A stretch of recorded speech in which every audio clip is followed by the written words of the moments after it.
na nga góorgóorlu ba bu ñu ree kon mbokk soo bëggee jariñu na nga boole ñett yi mu doon sa arme te mooy fulla ak fayda ak jom ju mat sëkk.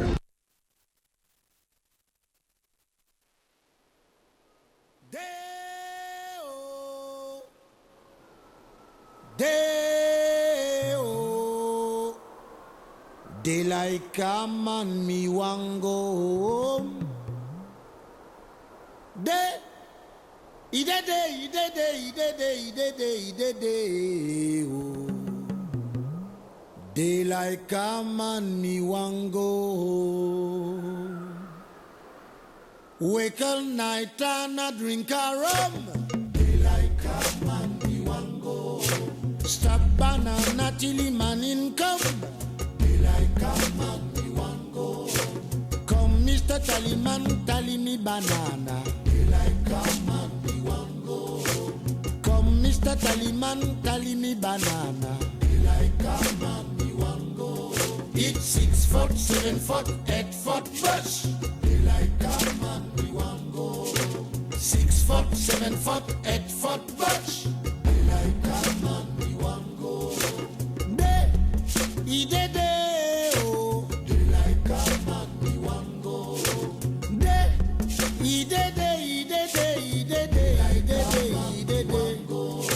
A beautiful birch to ride banana.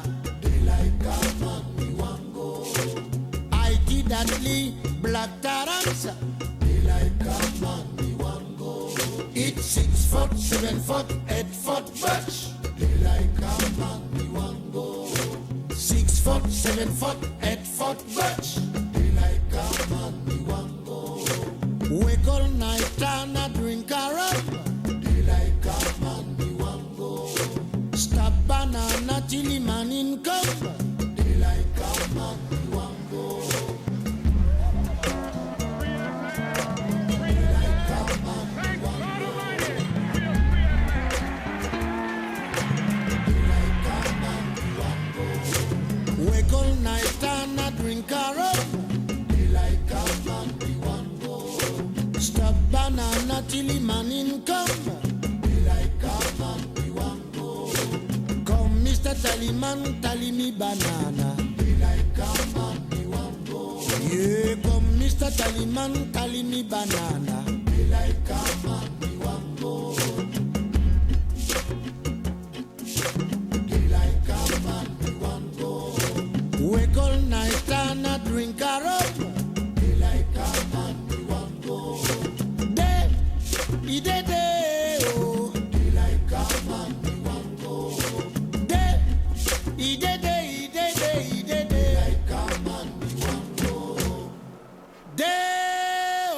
Oh.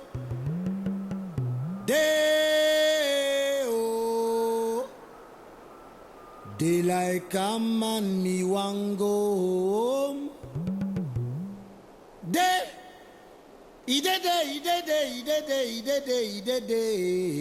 home. Daylight come and me want go home. Moi c'est ma chanson et je sais que bëri ngeen ci kenn ku nekk ak way bi la neex ci Père Idrissa Diop. Je rappelle encore, après invité d'honneur, tey mu jaar Midi Plus pour qu'on parle de cet événement que tout le monde prépare, 50 plus 1. Donc plus de 50 ans de carrière, on l'a détaillé la dernière fois. Mais tey on aimerait juste parler de cet événement que tout le monde prépare, le 15 janvier. ñëwam bi nag tombé nag doomam ji suñu rakk suñu xarit Gaydelo itam ñëw seet si ñu bokk na ci ñi gën a nekk en vue sur les réseaux sociaux, influenceurs, tiktokers. Il y a tellement de talent yu ñu gis ci réseaux sociaux yi léegi média standard bi moo xam télévision wala rajo wala yéenekaay journal papier bi du boobu rek moo mën a jaay xale yi am nañu ay plan B yoo xamante ni ñu ngi ciy def yu am solo. Les gens ont tendance à dire internet dafa bëri ñaawteef.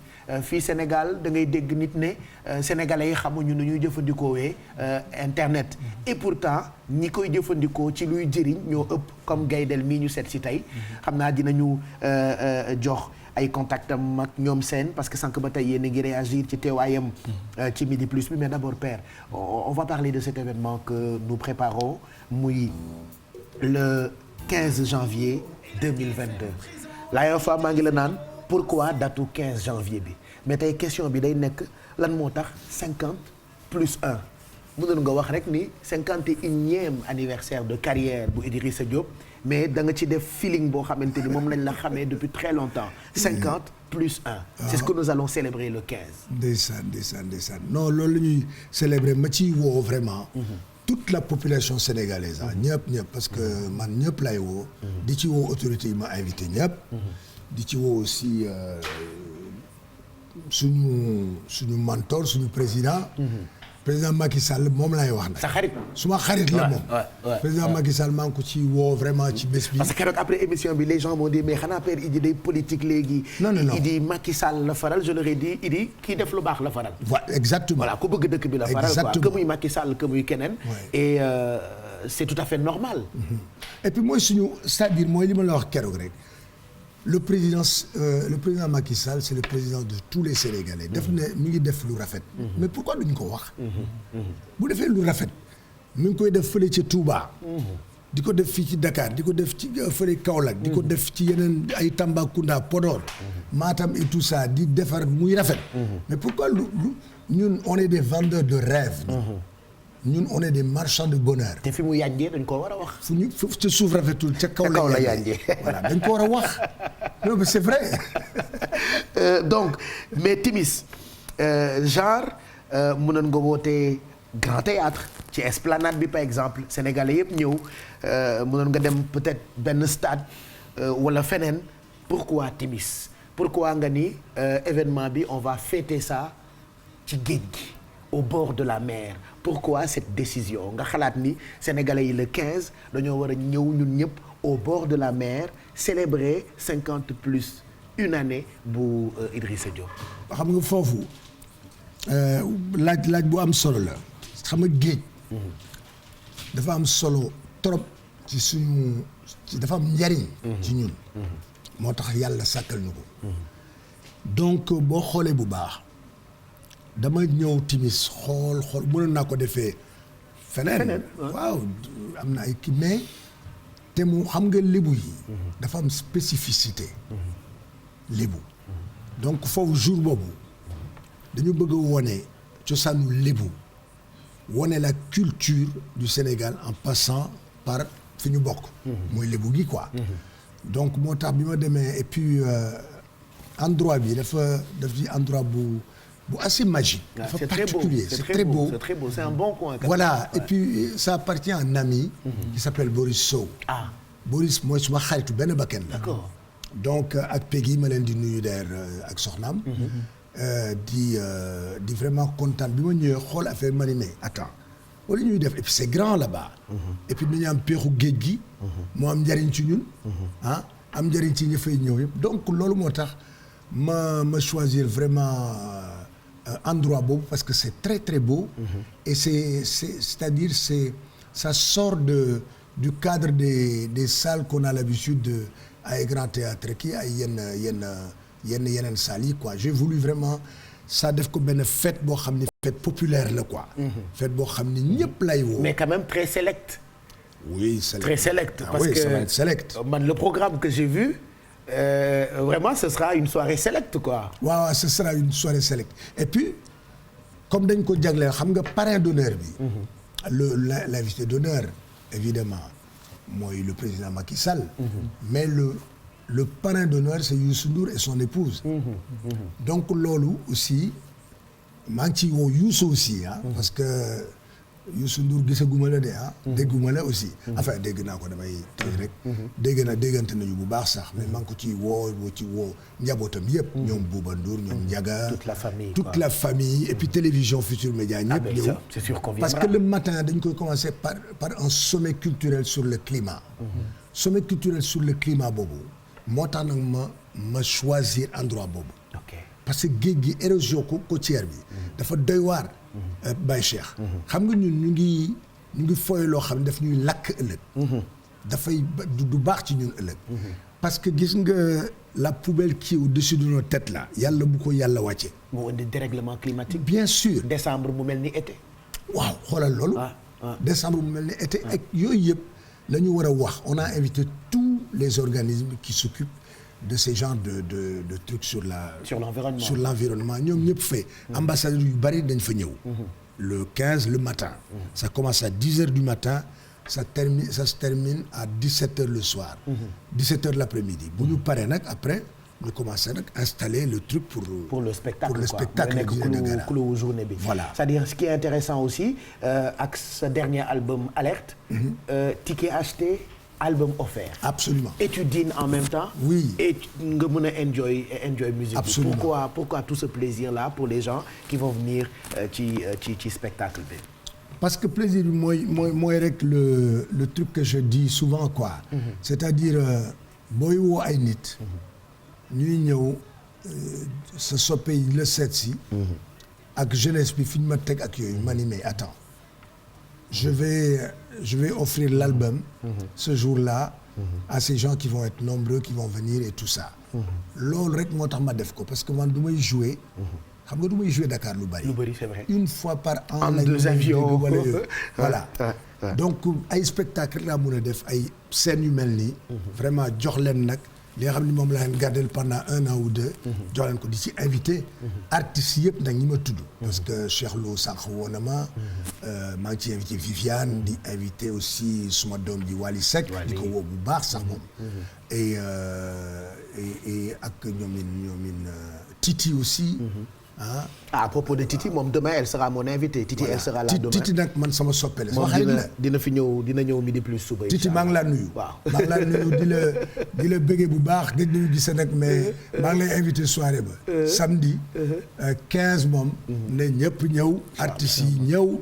jeunesse bi ñëw di invité population sénégalaise bi yëpp. ñu ñëw vraiment ñu enjoy. Et puis j'ai remarqué yéen grand yi.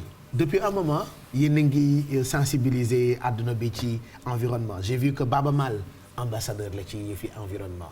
J'ai vu que Youssou Ndour ba ci son dernier album. way na ba way ndox. il a fait un duo avec comment il s'appelle encore Christophe Maé moo tax mënuma ko wax oui Christophe Maé. l'ours donc yéen a ngi ci mouvance boobu léegi ci di sensibiliser nit ñi ci protection environnement. mais l'environnement c'est la vie. Baye Cheikh environnement mooy suñu lépp parce que dafa am importance daal ñu si bàyyee xel quoi. et puis di doxali xoolal Dakar tey boo xoolee bu baax environnement ni gars yi amatuñu benn respect. même des arbres qui nous entourent. amatuñu benn respect ci géej gi ñuy nekkal amatuñu benn respect ci affaire yaa ngi avancé man ci géej laa dëkk. ci géej laa dëkk je vois depuis des années que la mer est en train d'avancer mi ngi lekk ay kër yu bari. et loolu dañ ci war a bàyyi xel. am benn doxalin. soppi doxalin yi. pour njariñu environnement bi. bari na ay dëkk yoo xam ni boo demee ay Ndar Caaroy géej. wallaahi bari na ci ay zones yoo xamante ni waxuma rek kër yi mais ndoxu géej gi dafa commencé sax di lekk cimetière yi. oui te yooyu yëpp peut-être comportement yi ñu am la ci environnement. man ba ma koy wax Baye Cheikh ba may wax ngelaw lu neex ma ci géej ak peex mu neex ma ci géej il y a 50 ans. waaw ça fait longtemps. ba may wax fly on. ndaanaan bi dafa mel ni picc bu amee rafet am yanj bu naawee ngeen ni bi picc rafet wax de bu tegee ci suuf ndiiraan bëgg ko sànni doj ngir sa suuf rafetul ca kaw la yanjee. il y a 50 ans bi ma koy wax. c'est vrai. bi may wax fonkal garab. ndax garab ay indi taw te bu maral amee njur gi daal di réer ba ma koy wax il y a 50 ans. effectivement. Youssou Ndour il est au courant de tout ça. ba may wax environnement man ça fait longtemps. donc tey bu ma gisee c'est bu ma gisee environnement bi ni ñu koy caxatee daf may metti. donc soyons des écolos des artistes. mais soyons des écolos. pour l'environnement. J'espère que Ali Haïdar y viendra ñu ngi koy nuyu d'ailleurs parce que c'est l'un des plus grands défenseurs de environnement. oui. puisque toute la journée du 15 waxtaan la colloque la daje la ci wàllu environnement. on attend ay spécialistes yoo xamante ni peut-être dinañu ñëw pour waxtaan ci. déggoon naa itam ni dina am livre ci yow buy génn ci jour boobu je sais pas ba léegi. livre bi nag dañ ko aj quoi. d'accord. livre bi dañ ko aj ba après l'événement. parce que bu ñu ko defee. sommet culturel sur le climat maa ngi profité d'ailleurs di nuyu Abdoulaye Guissé bi nga xam ne moom mooy suma waay di suma lépp quoi di sa partenaire waaw Abdoulaye Guissé ak Ndeye Diop maa ngi leen di nuyu bu baax di nuyu Karo Diop ñoom ñëpp ngi ci ci liggéey bi quoi ci staff bi di liggéey bu metti sax bu baax. donc di leen nuyu di leen jox seen wàccuwaay. donc c'est Ablaye Guissé moom mooy diriger. moom ak ñu bari daal. ñoom ñooy diriger. ce sommet là. man danaa ñëw poser. les premiers jalons rek benn discours bu ndaw. sur l'environnement mais ñoom ñoo koy yéegale Ablaye Guissé maa ngi laa béyee bu baax a baax. pourquoi dernier album bi nga tuddee ko alerte. Alerter par rapport au climat justement. D'accord. Alerter par rapport à la jeunesse. Regarde ce qui se passe aujourd'hui. La jeunesse a besoin de ce pays-là. Hein? Le Sénégal a besoin de sa jeunesse. mais bu fekkee dañuy man dafa am lu may metti Baye Cheikh. ma gisee ñuy toj bus. wala di toj ay kii mën nga am mettit mën nga ko faje neneen. waxe ko neneen mais dafa am lu bari lu ma naqari. donc alerte sur beaucoup de choses. alerte sur les hommes politiques. ñu alerter leen ne leen mettez-vous à la place justement de ces jeunes là bu fekkee ni bëgg nga wax ak jeunesse bi. parce que la jeunesse c'est l'espoir de ce pays là. ñoom dañu am solo Baye Cheikh ci réew mi. donc na politique yi di def benn benn dànk di waxtaan ak jeunesse bi. man loolu laa gëm. bu fekkee ni waxtaan nañu ak jeunesse bi. jeunesse bi ban wéeruwaay la ñu am. parce qu'en plus violence mënul régler benn problème. non à mon avis. violence du mos a régler problème. du mos a régler dara mën nga marche mën nga jàmbat. absolument mais pas rayante jamante voilà. mais xanaa xamul ni ñun. SOS racisme bi ngay dégg. Harlem Désir ak Fodé Silami. mais ñun ñoo ko teg en France. ñun ñii. ak ñoom Fodé Sila ak ñoom Harlem Désir ak yooyu mais buñ daan wax. touche pas à mon pote. amul benn violence. ñëpp dañu mujjee rejoindre. beaucoup des millions de Français de gens comme ça dañuy rejoindre parce que li ñu doon wax dañ ko tegoon ci tekk ak tey comme ni ko sa waay waxee tout à l'heure tekk ak tey ni la kuy tegle. parce que wax naa leen ni sëñ Touba keroog ba ko tubaab yoon non ngir la mu fonk réew ak diine ba tax fu mu sekk jéego teg ñëpp toppali ko teg ngir tegle. mosul am violence. xamu ko. lépp daf ko def ci teg ak tey. j'ai entendu woykat bi ne tey bu ñu naan Mahatma Gandhi mbaa ñu naan Nelson Mandela. Serigne Bambaye seen maam. maa la wax loolu. ci wàllu non violence. maa la wax loolu.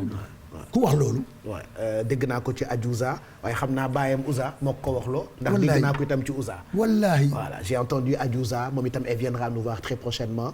mu leer ma ni kaddu yooyu ci baayam la ko jëlee elle dit tey bu ñu naan Nelson Mandela mbaa ñu naan Mahatma Gandhi Serigne Bambaye seen maam. wallaahi maa la wax ci voilà ci wàllu non violence. ci peace waaw ci paix ci jàmm. parce que fii Sénégal gi ñu nekk moo tax man. bu may gis des acteurs certains waxtaan nañu keroog ci bi ma invité ci ñu bàyyee xel bañ a tëj quoi bañ a tëj président kenn du ko tëj président da nga koy bàyyi ñuy wax mu di ko jottali président mu koy dégg parce que nee na leen fii ku fi def lu baax ñu wax ko. waaw ku def dégg. man je fais pas de la politique moi. C'est vrai. mais je suis très sensible à ce que fait le président pour mon peuple pour le peuple sénégalais. dama ci sensible. donc mi ngi def lu baax le président Macky Sall dañ ko koy wax. ku mu naqari nag. boo ma ko waxee man naa la wax ne la. waaw bi ma toogee ak président daal gis naa ci moom. nit ku dal ku teey ku kii mais bu gars yi fermé. buñ ko tëj. tu vois dañ ko war a wax. te jeunesse bi ñun bu ñuy wax ak jeunesse bi jeunesse bi daf ñuy yónni Baye Cheikh. nañu boo toogee ak président waxaluñu ko lii ak lii ak lii. mais donc bu ñu toogee moom dañ koy wax rek li nga xam ni. mooy réalité quoi mooy réalité bi quoi. voilà pendant que cette chanson passe. waaw j'ai envie de faire un duo entre Gaydel ak Idrissa Diop. lii jàll ci suuf yu mbëggeel la man dégguma la benn yoon nga def message ci mbëggeel te mbëggeel tam am na solo mais ay temps bi ay problème bi ay ndaw daa war a góorgóorlu ndax ndaw bu nekkee ci àddina yooyu yëpp am na solo mais ndaw yi it dañuy am ay mbëggeel ak ay cofeel. non wax naa ci ay vidéo yu bëree bëri. def nga mbëggeel. non il faut nga defal ma mbëggeel mais day nekk comme genre duo entre yow ak Idrissa Diop Pape Samba Thiam tegal ma Nobel ñu bàyyi Gaydel am lu mu ñu mosal ci mbëggeel peut-être on verra est-ce que le 15 on pourrait le voir ci scène bu Idrissa Diop fii au Timis pour marquer 51 années bu Idrissa Diop c'est parti. mooy mbëggeel bu ànd ak cofeel. allez ñu déglu Gaydel balaa ñuy tàggatoo parce que ñu ngi ci dernière partie bi et puis derrière dama fi woolu sama benn xaritu njaago itam dañoo am événement bu mag te man njaago yeeg séeréer yi dañ maa sonal ay njaago yoo xamante ni dañoo ñëw fii comme dañoo bëri histoire te dégg naa xeexu njaago du jeex mais njaago yi nee nañu du ñu fay publicité dañuy ñëw annoncé par la force seen événement mënaluma leen dara je vais clôturer cette émission ak njaago yi grâce ak Ami Libin donc Gaydel et Père Idi qui chante ci suuf. Père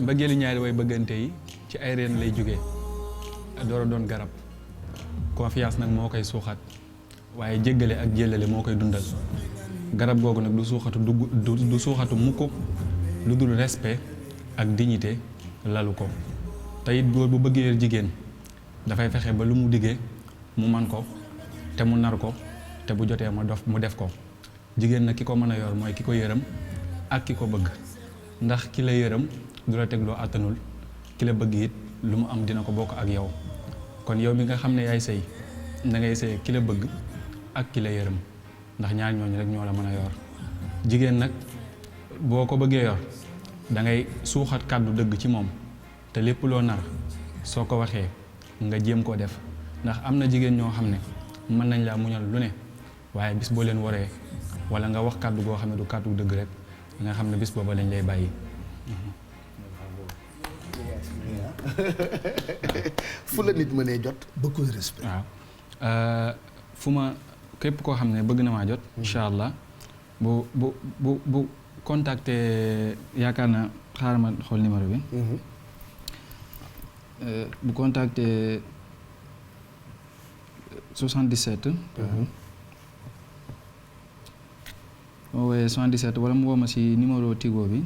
dina ma jot incha allah. bu wootee bu dee orange la bu wootee 77 342 40 59. 342 40 59 mooy 77 340. waaw comme ni ma ko waxee noonu rek képp koo xam ne bëgg nga ma jot ci numéro orange bi ba mu woowee foofu di ma jot incha allah. bu dee numéro orange bi ñaata la joxaat ma ko ma bind ko. 77. 77. 342. 342. waaw 40. 40. waaw 59. 59. waaw bu ma woowee foofu dama jot bu ma joxee ci numéro Tigo bi it. Cheikh Ibra Fall 76. 76. 521. 521. 69. 69. 22. 22. waaw ku ma bëgg a jot ci ñaari numéro yooyu yëpp koo ci woo rek incha allah rabi. bu dee da nga maa soxla dina egsi si man incha allah rabi bu soobee yàlla. balaa ñuy tàggatoo ban message nga bëgg a jàllale. pour téléspectateurs yi ak internautes yi ñuy seetaan. ma jàllale leen message rek ginnaaw yëf yi moom ñun ñëpp a ko bokk.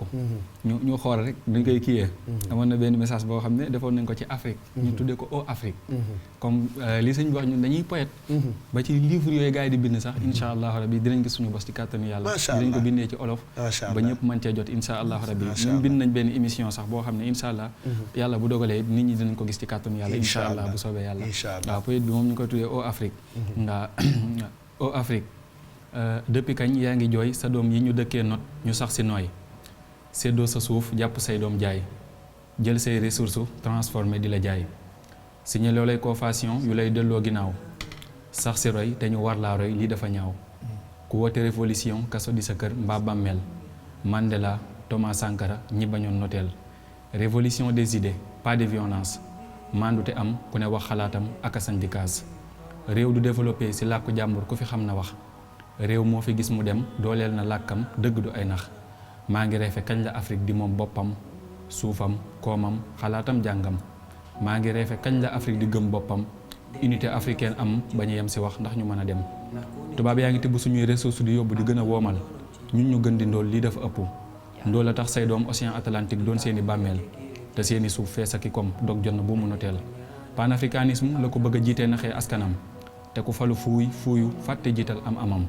ñaata si say doom ñoo dëkkee rayante la xewoon Centrafrique Burundi li dafa salte Congo Sierra Leone ak la xewoon Côte d'Ivoire soppi xalaat jot na boole xam-xam yi Afrique sa kanam mooy suñu taar ku fi falu nguur ne dootoo wàcc ak lu mu laaj te sax si sàcc alali sa réew sa askan di souffrir te ku wax nga bàcci opposition transhumance ñuul démb tey nga weex sa waxi démb wuuteeg sa jafi tey koo dig ceebit na séentu laax weddi sa bopp jébbal sa bopp xonq nopp mu def la jaamam nga gëm culture am nangu gisinam di sol colinam mondialisation émancipation ban définition laay jox yi la baat xanaa tasaare mbon gi yàq jikko yi te lii gis nañ ko xaat diplômé sommé enseigner sans éduquer raxas xel yi gëmloo leen ay nax bay nax di dëgg si ñoom nawloo leen tubaab bi indépendance si wax la yem si ku xam te gis li am ku fi falu not sa askan doo faale kenn lii ku ko xam waaw poète la boo xam ne dañ ko defoon ci Afrique dañ ko defoon ci Afrique moo tax gis nga doomu aadama damay wax ne nekkal ci li nga war a nekk papa te gëm ko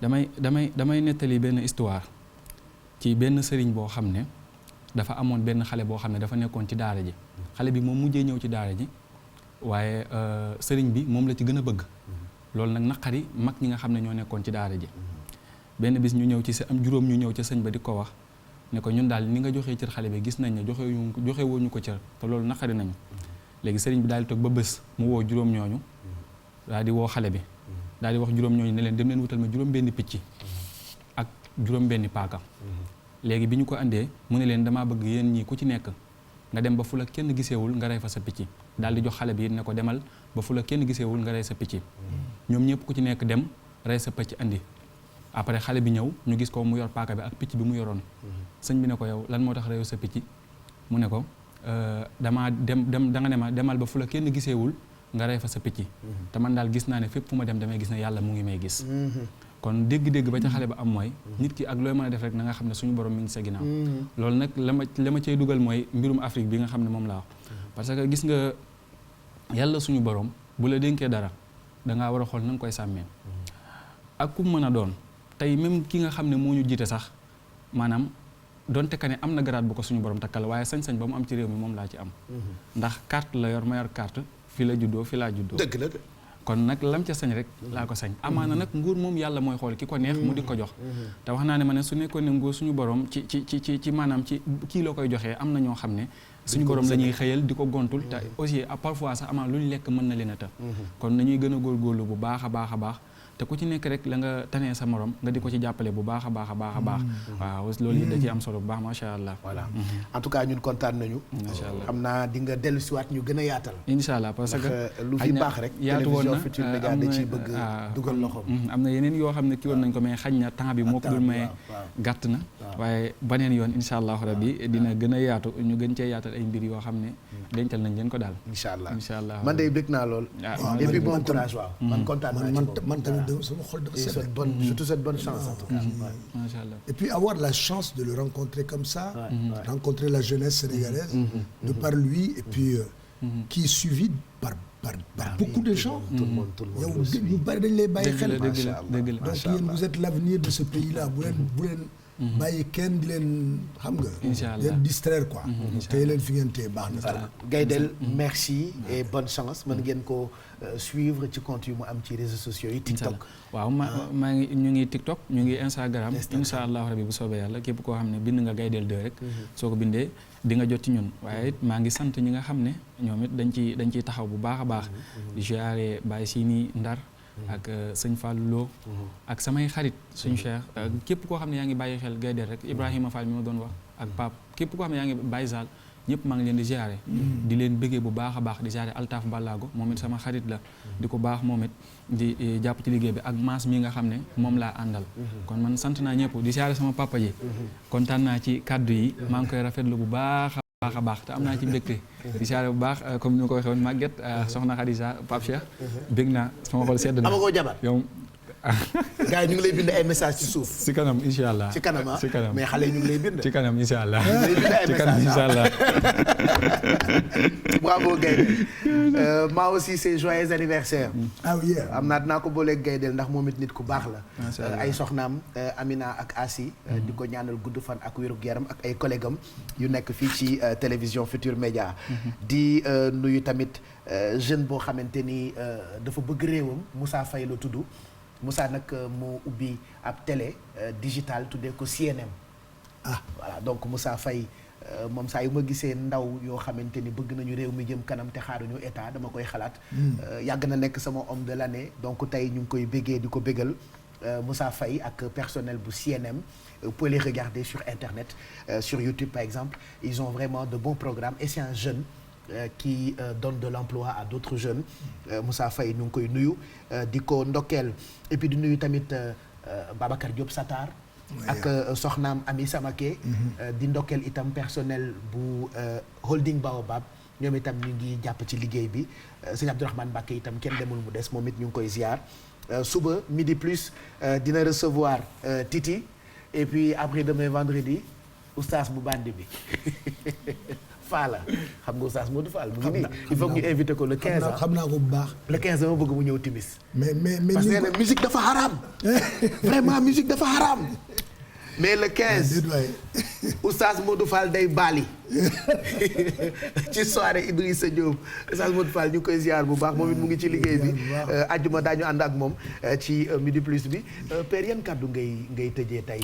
suñu tase après ma dem tàggatoo ak njaago yi quoi vraiment njaago yi ñoo ma sonal uleef ba ñànkatoo maa ngi ñëw léegi ci yéen père lan ngay tàggatoo ak téléspectateurs yi balaa père jël boo ma ko mayee waaw vas-y ma ko fàtte sama yaay sa yaay walaay coow li suñu yaay yi la de kenn amul seen fay absolument suñu yaay yi maa ngi koy sant maa ngi koy gërëm du toog ngir man lu moo xam da koy def sant sama wayjur bu góor moom cofeelam ci man wala sama cofeel ci moom du lu ma mën a tudd waaye émission bi yëpp nag maa ngi koy jox may sama maam mooy sama wayjur mooy sa chéri quoi mooy sama chéri maa ngi ko koy may baax di sant sama ñi nekk jannatu yëpp waa jannatu yëpp maa ngi leen sant ak waa kër ga su ma limee rek damay juum jërë ngeen jëf macha allah jërëjëf Gaydel Père Idrissa Diop donc rendez-vous le 15 inchallah à partir de 22h déjà le matin toute la journée dina am waxtaan mais guddi gi moom soirée bi il faut que ngeen teel a réserver aussi j'avais oublié je vous donne numéro de réservation yi j'ai des invitations que je vous offre demain ci midi plus bi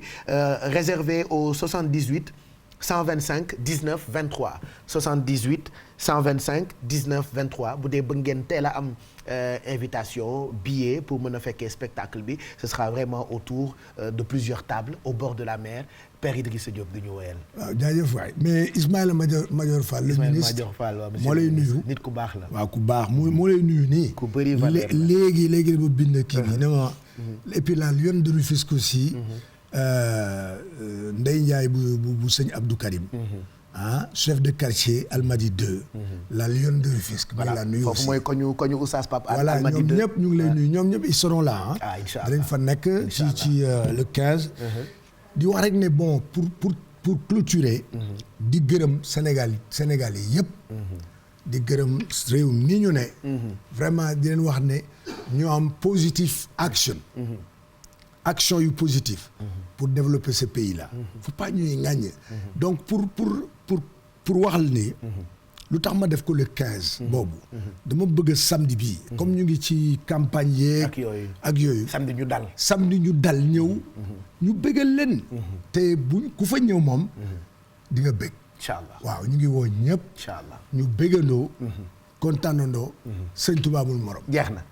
man dinaa ànd ak Modou Fall day baali samedi yaboo ngeen bàyyi ci xel ma jeexal père moi je vous laisse dem tàggatoo ak sama xaritu njaago yi. en plus man je parle njaago dama dégg njaago parce que dama bëri ay xaritu njaago.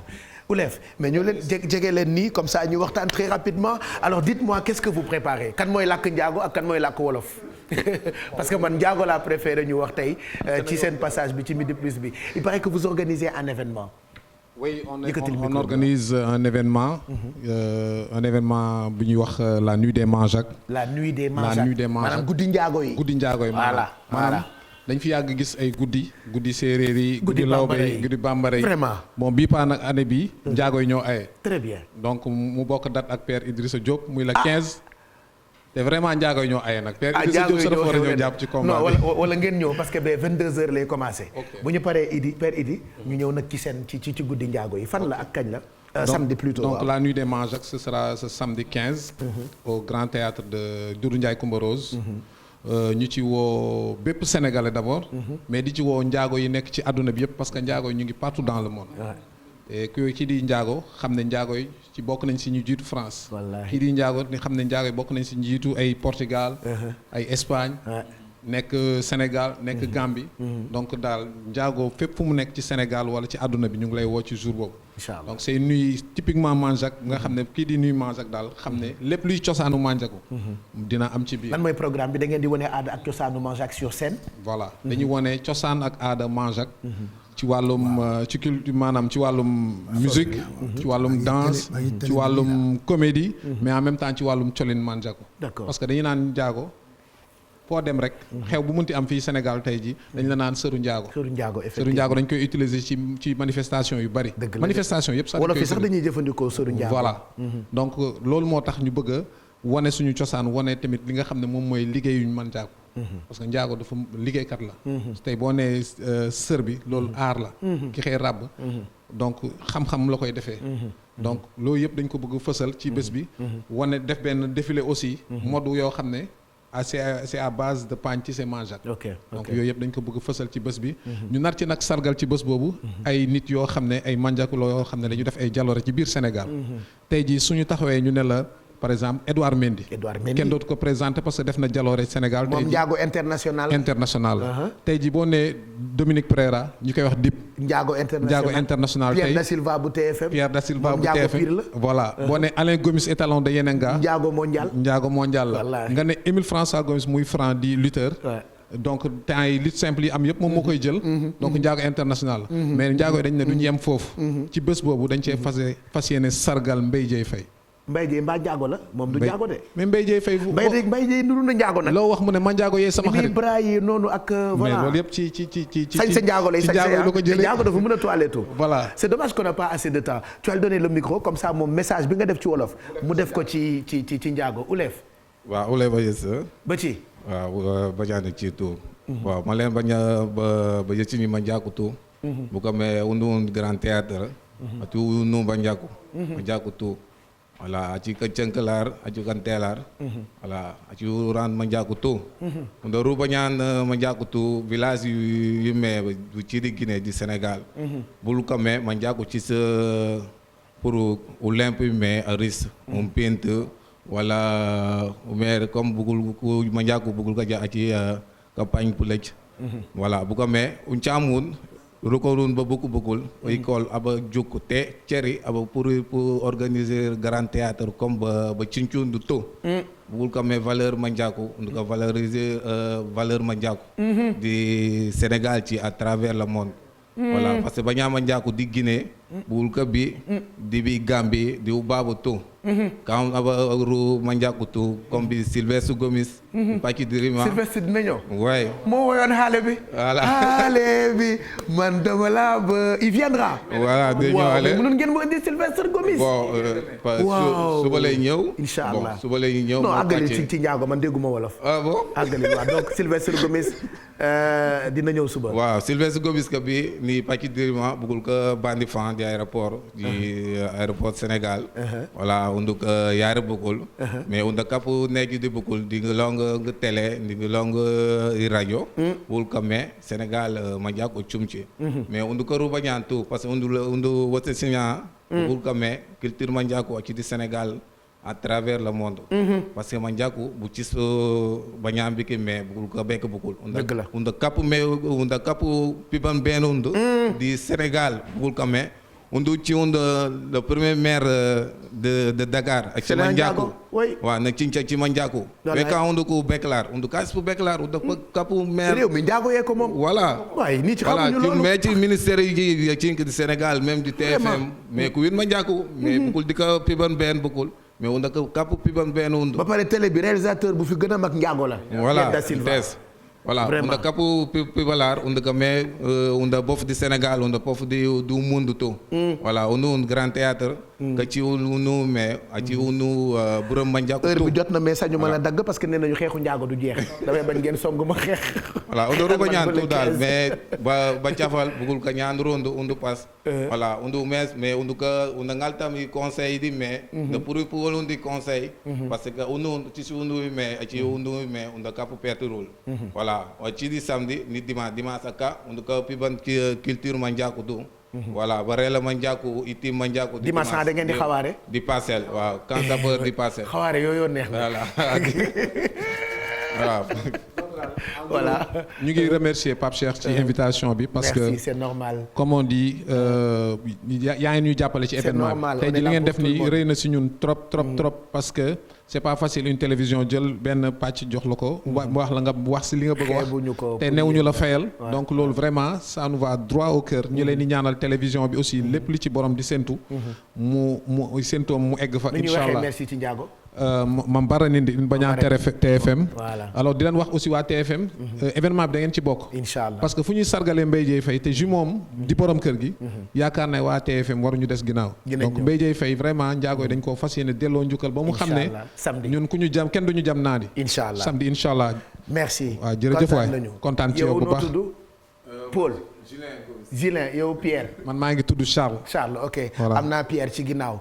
merci on va se retrouver demain 11h45 donc soirée Ndiago yi Grand Théâtre samedi bii la incha allah na ñëpp dem fekkee pour découvrir culture Ndiago et puis le lendemain dina am xawaare man xam naa xawaare bi kenn du ma fa jiitu et puis on va se retrouver aussi fi nga xamante ni mooy timis sur la corniche des Almadies ak Père Idrissa Diop Gaydello mën ngeen ko follow ci Instagram TikTok et tout ça ak ay messages yu am solo yoo xamante ni moo ngi koy joxe merci à toute l'équipe de production dirigée par Pape Samba Thiam gërëm itam Bouba Ndour mi nga xamante ni moo produire Midi Plus bi bon appétit et à demain incha allah.